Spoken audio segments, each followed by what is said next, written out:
Францускиот предлог е диктат за мегаломански барања и историски аспирации кон Македонија, порача лидерот на ВМРО ДПМН Христијан Мицкоски.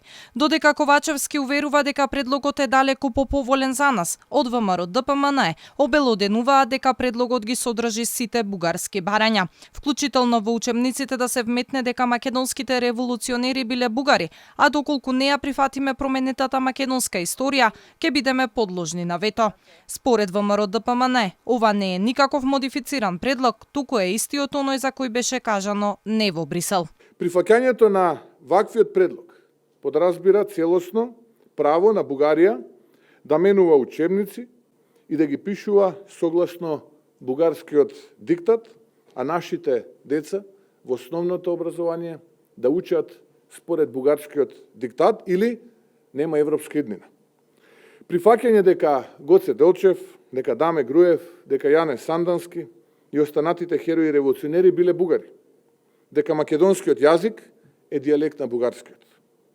Секој кој, како владата и Ковачевски, Османи и Маричич, ќе ви кажува нешто поинаку, ви кажувам со сиот мој дигнитет и име, дека не ја говори истината.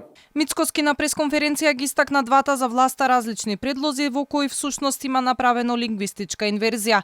Во првиот документ или она што би требало да се нарекува прва меѓувладина конференција, стои дека во преговарачката рамка и двете страни треба да дадат унилатерални изјави кои ќе кажат како го подразбираат македонскиот јазик. Според она што го истакна Мицкоски, членот 12 од договорот за добрососедство ќе биде практично одлучувачки дел, што значи или ќе прифатиме смена на историјата и ќе влеземе во Европска унија, или за секогаш ќе бидеме пред портите на унијата. Појаснувам, протоколот билатерален е заменик со годишни прегледи и мерки.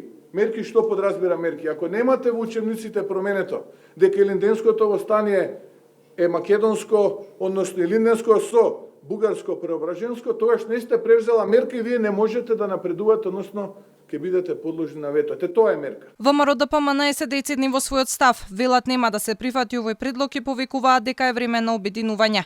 Утре опозицијата ги повика сите граѓани кои не се согласуваат со францускиот предлог на голем сенароден протест пред платото на владата во 19 часот.